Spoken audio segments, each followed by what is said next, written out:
Buongiorno a tutte e a tutti e ben ritrovati nel canale Dentro la Storia con una grande novità. Questo video e altri che seguiranno vi è offerto da Superprof, un nostro nuovo compagno di viaggio. Conoscete Superprof? Beh, se non lo conoscete, vi spiego io in breve di cosa si tratta. Si tratta di un'azienda presente da più di 10 anni in oltre 50 nazioni su tutta la Terra che mette in relazione ogni anno milioni di professori e di studenti. Superprof presenta un'offerta formativa con oltre 1000 materie, avete capito bene? Si spazia dalla scuola allo sport, dalle arti alla musica, con centinaia di migliaia di professori ovunque, anche nel territorio italiano, che sono disponibili tanto in presenza quanto a distanza via webcam. I costi per accedere a questa attività formativa e alla ricerca dei professori sono estremamente convenienti e vi invitiamo a scoprire di più nella descrizione che trovate nel video. Come primo argomento di questa nuova collaborazione con Superprof abbiamo scelto qualcosa di molto particolare. Vi siete mai chiesti come mai negli anni 20 e negli anni 30 del secolo scorso, ormai passati 100 anni, l'Europa sia caduta vittima di un virus, il virus del totalitarismo, che poi si è declinato in diverse modalità, dal fascismo al nazismo sino al comunismo sovietico? E come mai questo virus abbia intaccato alcuni stati in maniera a volte differente tra loro, mentre altri stati sono rimasti immuni? Proviamo a dare una definizione. Immaginate la cartina dell'Europa all'inizio degli anni 20. È finita la Grande Guerra, i grandi imperi centrali sono scomparsi, l'impero austro-ungarico, che era stato protagonista delle vicende europee per diversi secoli, è stato smembrato, dando vita alla Repubblica d'Austria, dando vita all'Ungheria indipendente, a un nuovo soggetto mai visto prima, la Repubblica di Cecoslovacchia, e poi il Regno di Jugoslavia. Anche questa è una grande novità, una novità di stampo federale. La ridefinizione dei confini della Romania, della Bulgaria, la riemersione della Polonia dopo un lungo oblio. Tutto ciò si traduce in cambiamenti sociali, politici, militari, economici. A partire dal 1920, andando in avanti, l'Europa viene scossa da diversi tumulti. Alcuni di questi arrivano sull'esempio dell'estremo est dell'Europa, cioè da quella rivoluzione bolscevica che aveva rappresentato una forte novità nel panorama politico europeo. Ciò porta alla definizione delle effimere repubbliche spartachiste in Germania, oppure a un altro esempio, un esempio strettamente ungherese, ossia la fine della Repubblica dei Consigli di Bela Kun, un esperimento, quello di Bela Kun, che puntava a cambiare il volto dell'Ungheria emersa indipendente dopo tanto tempo trascorso sotto la duplice corona asburgica, con una nuova ricetta. Ma come detto, Bela Kun non ha fortuna. La repressione è importante, arriva dalle truppe ungheresi ma anche dalle truppe rumene che arrivano in soccorso. E cosa emerge da questa repressione? Teoricamente sarebbe un ritorno all'antico, perché l'idea partorita dai governanti ungheresi è quella di rispolverare la monarchia, tornare indietro, offrendo il trono a Carlo d'Asburgo, l'ex imperatore Carlo I, Carlo IV come re per gli ungheresi. Ma l'esercito e i radicali di destra si oppongono al ritorno sul trono di un Asburgo, non vogliono ripetere l'esperienza. Quindi si vara una nuova formula, quella della reggenza, affidata a un uomo d'arme, l'ammiraglio Miklos Horthy, ultimo comandante della flotta congiunta asburgica, pensando di riuscire così a trovare la quadra. In realtà l'esperimento ungherese, quello che doveva essere una nuova via che mediava tra il ritorno al passato, la volontà conservatrice e il respingimento delle istanze rivoluzionarie, conduce all'avvio della stagione dei totalitarismi. La prima dittatura in Europa dopo la Grande Guerra è quella ungherese, in ordine di tempo chiaramente parliamo. Miklos Horthy vara uno Stato estremamente conservatore, molto nazionalista, con una rigida politica anticomunista e antirivoluzionaria. È uno Stato basato ovviamente sulle tradizioni, sull'appoggio dei grandi proprietari terrieri e dell'esercito, sulla volontà di cercare in politica estera l'appoggio di altri stati vicini e soprattutto che avessero delle affinità politiche, e sull'antisemitismo. 2 anni dopo ci spostiamo in Italia, lo sappiamo bene, la marcia su Roma. Come si arriva alla marcia su Roma? Il biennio rosso, le difficoltà, gli scioperi, il rientro a casa degli ex soldati che trovano una situazione sociale mutata, un mercato del lavoro impoverito, la difficoltà a reinserirsi, a reinventarsi, le fabbriche stesse che non riescono subito a tornare alla produzione prebellica. E da qui un clima di incertezza sociale e politica, un clima di sfiducia nei confronti delle istituzioni e anche dell'economia di base. Episodi come quello di Fiume, in cui si comincia a agitare il fantasma della cosiddetta vittoria mutilata, e da qui a poco la lunga marcia di avvicinamento verso il regime che non nasce immediatamente nel 1922 ma si afferma in quel lasso di tempo che va dal 1922 al gennaio del 1925, un periodo di violenze estreme che culmina, lo abbiamo già visto, con il sequestro l'assassinio di Giacomo Matteotti e che raggiunge il proprio apogeo con la proclamazione proprio del regime nel gennaio del 1925. Quindi prima l'Ungheria, poi l'Italia. E il resto d'Europa? Il resto d'Europa, se noi guardiamo bene sempre la nostra cartina geografica, vede questo virus, il virus del nazionalismo esasperato, in risposta spesso e volentieri alla rivoluzione bolscevica, passare di stato in stato con forme differenti. In Ungheria e in Italia il virus del nazionalismo di destra è sostanzialmente alimentato dalla paura che la rivoluzione bolscevica possa arrivare anche in quei paesi. Certo, a volte è una paura alimentata da arte, non c'è questo rischio concreto. Lo stesso principio viene portato avanti in altri stati che cadono, anche questi sotto una dittatura. Pensate alla Polonia, che come dicevamo risorge dopo la Grande Guerra, dopo un periodo di occupazione e spartizione da parte di due grandi imperi, quello zarista a est e quello tedesco a ovest. La Polonia, che è una repubblica e che emerge anche dalla successiva guerra contro i bolscevici, un episodio di cui si parla poco in Italia, decide di affidarsi a un uomo, il maresciallo Józef Piłsudski, che modella lo Stato come una forma di autoritarismo. Non è esattamente un fascismo, ma è comunque un totalitarismo nazionalista in cui l'uomo forte emerge come assoluto dominus della scena e proprio lui può indurre a cambiamenti costanti della politica interna, della politica estera, del modello economico e anche della società, basandosi sul proprio esempio. Non siamo ancora un culto della personalità, ma non manca moltissimo. L'esempio polacco viene seguito anche da altri stati. Pensate al Regno di Jugoslavia, questo nuovo contenitore che emerge dalla Grande Guerra per dare un'opportunità di indipendenza ai popoli prima assoggettati all'impero asburgico, ma in realtà per appagare la sete di potere della dinastia Karađorđević. Una dinastia che inizialmente si dimostra, almeno a parole, aperta alle novità e alla volontà di garantire l'autodeterminazione. In realtà re Alessandro Karađorđević ha altre idee e quando si scontra con le difficoltà nel far andare d'accordo i differenti partiti, ognuno esponente non solo delle istanze sociali, ma soprattutto delle caratteristiche etniche di una delle varie comunità che compongono il suo paese. Alessandro Karađorđević come reagisce? Con una dittatura personale, la sospensione sine die delle garanzie democratiche e l'avvio di un governo autoritario, forte, dominato da lui stesso, almeno fino alla sua uccisione a Marsiglia. Dopo di lui continuerà comunque il periodo buio in Jugoslavia, attraverso anche qui una reggenza. Altri stati, la Romania, la Bulgaria, ne seguono l'esempio. Anche questi sono stati monarchici, in cui effettivamente il potere dovrebbe essere nelle mani del sovrano, accompagnato da un governo, in forme diverse, a volte con l'imposizione diretta del sovrano, a volte con l'acquiescenza del sovrano, come era avvenuto in Italia con re Vittorio Emanuele III, che non si era opposto alla marcia su Roma. Anche in questi altri paesi dell'Est Europa, il virus del nazionalismo, ora autoritario, ora veramente fascista, prende il sopravvento e modella gli stati. Poi c'è l'esempio del Portogallo che emerge dalla Grande Guerra come una delle piccole potenze vincitrici, ma devastato, non tanto sul proprio territorio perché non si è combattuto in Portogallo, ma devastato nell'economia e nel tessuto sociale. La fragile forma di Stato portoghese viene sconvolta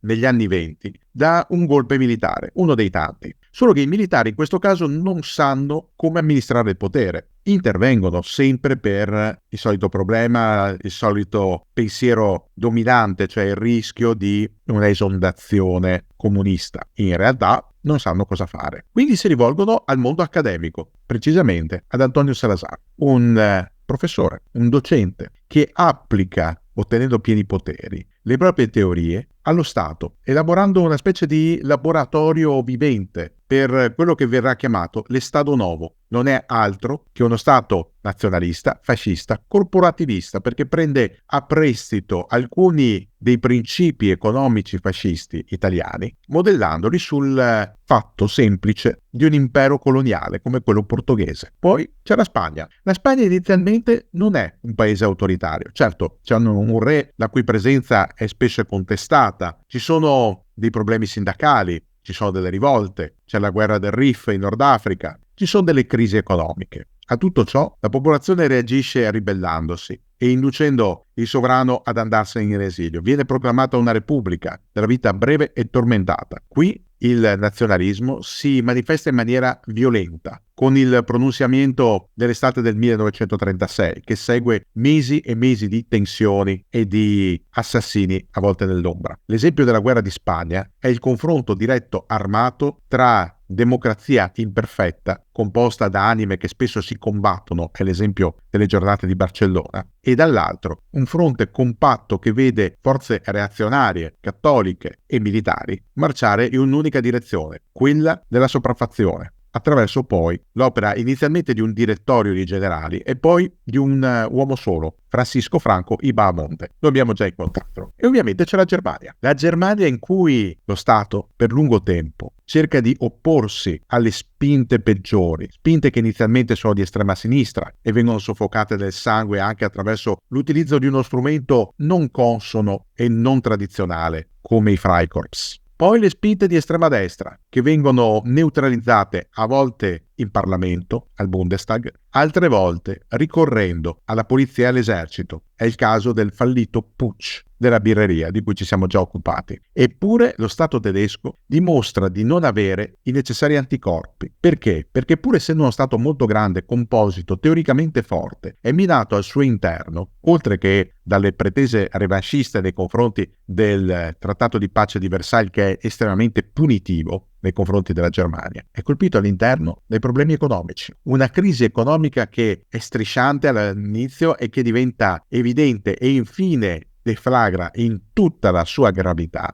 con una svalutazione incredibile della moneta e con le code sia per il pane che per il lavoro. In un quadro di crisi sociale è facile per degli agitatori convogliare l'odio e la volontà di rivalsa delle grandi masse deluse verso pochi obiettivi chiari e semplici. È così che si afferma il nazismo, che non prende il potere attraverso un colpo di Stato, ci prova all'inizio, ma non ci riesce. Lo fa attraverso le elezioni, rosicchiando a poco posizioni all'interno del Parlamento, seggi e incarichi di governo, sino a porre condizioni tali da vedersi affidato il governo per assenza di alternative credibili. Il nazismo riesce addirittura ad affermarsi con l'appoggio di altri partiti conservatori, il partito monarchico, il partito conservatore, ponendosi come unica ancora di salvezza per il paese. Non ci vorrà molto per accorgersi di come quell'ancora di salvezza sia in realtà uno specchietto per le allodole. Lo si vedrà nel corso della notte dei lunghi coltelli, di cui abbiamo già parlato, in cui il nazismo non fa solo i conti con la propria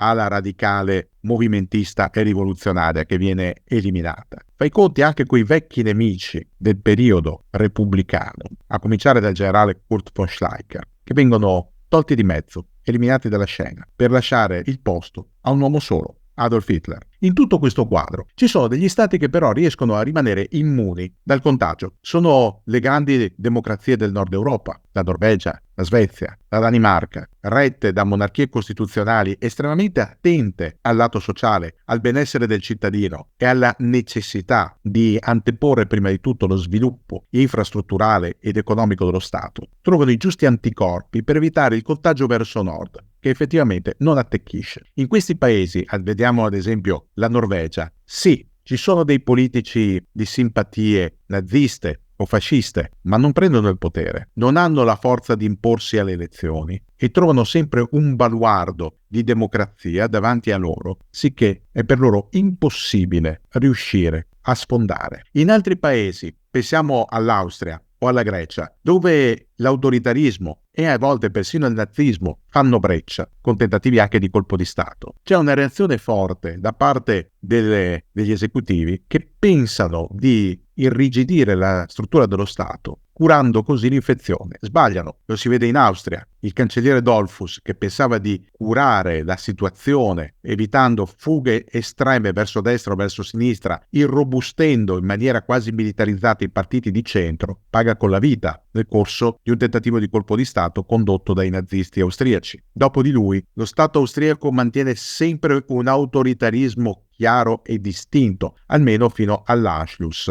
promosso dai nazisti interni. La Grecia vede la monarchia vacillare, d'altronde il contraccolpo di ciò che avviene in Anatolia dopo la caduta dell'impero ottomano, la guerra contro la nuova Turchia, la catastrofe di Smirne e la migrazione dei profughi greci d'Anatolia provoca ulteriori sconvolgimenti che vengono affrontati in maniera dura, come evitando ulteriori contraccolpi attraverso l'emersione di un uomo forte, Ioannis Metaxas, un generale che diventerà presidente della Repubblica e che guiderà il paese nelle fasi iniziali della Seconda Guerra Mondiale. E le democrazie occidentali, il Regno Unito, la Francia, i paesi del Benelux, perché non vengono contagiati? A guardare bene, con attenzione, soprattutto Inghilterra e Francia, si nota come a partire dalla prima metà degli anni '20 fino al 1935, questi paesi attraversino delle fasi molto complesse, scioperi, rivendicazioni sindacali, di lavoro. In Inghilterra c'è addirittura un piccolo ammutinamento della Royal Navy. Tutto perché? Per quello che avevamo già visto in Italia, per la difficile riconversione industriale, per il difficile ritorno alla vita anteguerra delle masse di ex soldati, ex combattenti, per le incertezze determinate dalla finanza mondiale, la difficoltà a restituire i prestiti di guerra e poi, anche qui, la Grande Depressione che colpisce duro. Eppure questi due stati, in maniera differente, riescono a opporsi al contagio nazista e fascista. Come ci riescono? La Gran Bretagna si appoggia su un sistema, valido ancora oggi, di garanzie costituzionali, con una figura garante per tutti, il re, il monarca, Re Giorgio V e poi più che Edoardo VIII, l'altro suo figlio, Re Giorgio VI,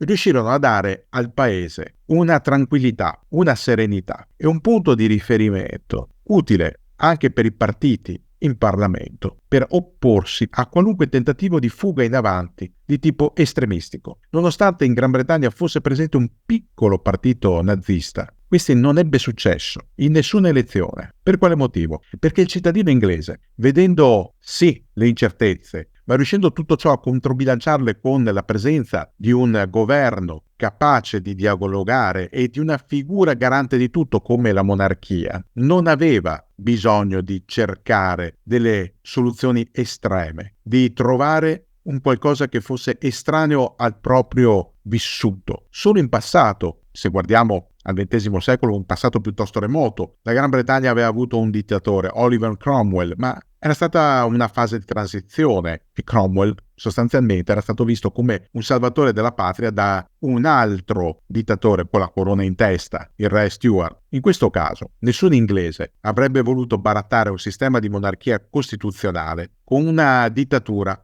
come quella tedesca o quella italiana o un altro tipo di dittatura tra quelle viste in Europa. In Francia, paese repubblicano, paese in cui non si può invocare la figura del monarca garante come ad esempio anche in Belgio o nei Paesi Bassi, il tentativo riuscito di evitare il contagio da totalitarismo passa attraverso le esperienze sindacali, passa attraverso il dialogo in Parlamento, passa attraverso l'esempio di numerosi governi che si avvicendano l'uno con l'altro, passa anche attraverso fenomeni di garanzia come l'occupazione della Ruhr per ottenere il pagamento dei danni di guerra, passa attraverso la volontà di cementare lo Stato non in ottica autoritaria, ma di coscienza civile per opporsi un domani a nuovi pericoli. Più che la linea Maginot, che poi si rivelerà alla prova dei fatti inutile, ma che in quegli anni come dottrina viene presentata ottenendo il plauso di buona parte dell'opinione pubblica, quello che riesce a unire l'opinione pubblica francese, nonostante ci sia una forte opposizione soprattutto di quei partiti che si rifanno alle tendenze più reazionarie e antisemite, è il ricordo dello scandalo Dreyfus, l'affare scoppiato alla fine dell'Ottocento, l'accusa poi rivelatasi falsa e manipolata ai danni di un capitano d'artiglieria ebreo alsaziano che aveva coperto le reali responsabilità di un altro capitano di origine ungherese e lo spionaggio tedesco e italiano. Superato quello shock che aveva rischiato di far cadere la Repubblica Francese, questa era emersa più forte, più consapevole, più determinata, capace anche di superare le impasse e le situazioni meno agevoli. Dai rischi connessi a un periodo estremamente complesso, la Francia era passata a una situazione di irrobustimento interno, passando attraverso una diversa consapevolezza come paese democratico, anche grazie all'alleanza rinnovata con la Gran Bretagna. Resta ancora un esempio, un paese particolare, e non parliamo della Svizzera, dove comunque la presenza di partiti di simpatie naziste c'era, era assodata, ma riusciva a essere contenuta dopo il fallimentare esempio della guerra del Sonderbund dell'Ottocento. E parliamo della Cecoslovacchia. Una Cecoslovacchia che dalla sua fondazione fino al suo definitivo smembramento nella primavera del 39 resta una autentica democrazia. Imperfetta, fragile, difficile, ma una democrazia. Come mai? Proviamo a dare un'occhiata a come era composta la Repubblica di Cecoslovacchia. Boemi, moravi, slovacchi, una forte minoranza tedesca dei Sudeti. Quella minoranza che Hitler rivorrà indietro, ergendosi a proprio paladino. Quella minoranza che si scoprirà improvvisamente paladina del nazismo, ma sotto l'altra bandiera, quella del pangermanesimo, della volontà di essere garantiti da uno Stato tedesco e non da uno Stato che percepivano come straniero. Eppure la Repubblica Cecoslovacca regge l'urto, regge per questi fattori. Prima di tutto, la Repubblica Cecoslovacca nasce da una lunga battaglia condotta già all'inizio dell'Ottocento, della stagione risorgimentale, per ottenere una vera indipendenza, cosa che arriva solo dopo la fine della Grande Guerra. Sono popoli oppressi e che non hanno mai avuto un focolaio nazionale riconosciuto. Boemi, moravi e slovacchi, pur essendo diversi tra di loro, trovano un punto d'incontro nella necessità di essere indipendenti e autonomi. Per fare questo accettano una forma democratica slegata da qualsiasi concetto nazionalista. Secondo punto a favore, l'esistenza della Cecoslovacchia viene garantita, in primis dalla Francia, che è la sua prima grande paladina, poi a cascata dal Regno Unito e, sorpresa sorpresa, anche dall'Unione Sovietica, che non ha in quel caso mire di espansione della rivoluzione bolscevica, semplicemente vede nella fragile democrazia cecoslovacca un contrappeso ideale al centro dell'Europa, in quella che un tempo era nota come la Mitteleuropa, all'interno di un quadro che la vede assediata da autoritarismi, fascismi e nazismi. È come un contrappeso, magari non affidabile, ma necessario. In questo ruolo di contrappeso, la coscienza nazionale e sociale della Cecoslovacchia, per quanto minata al suo interno da un nazionalismo slovacco che emergerà successivamente attraverso l'opera del presbitero Józef Tiso, capo successivo dello Stato fantoccio di Slovacchia, dicevamo, la Cecoslovacchia rappresenta un esempio felice, anche perché è uno Stato che nasce sano sull'onda di un grande sviluppo economico e industriale e che presenta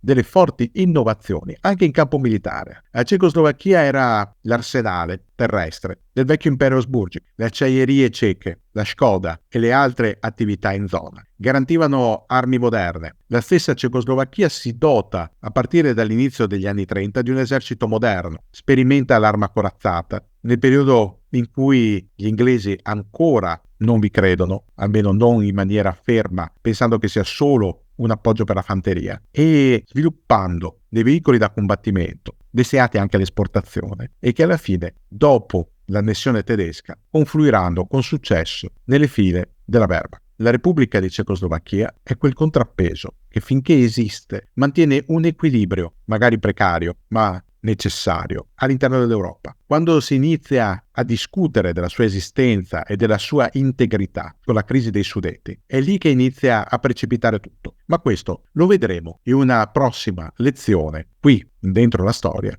con l'appoggio di Superprof. Vi ringrazio per aver assistito a questa piccola e breve lezione di storia e ancora un ringraziamento speciale a Superprof che ci accompagnerà per altri approfondimenti storici nelle prossime settimane.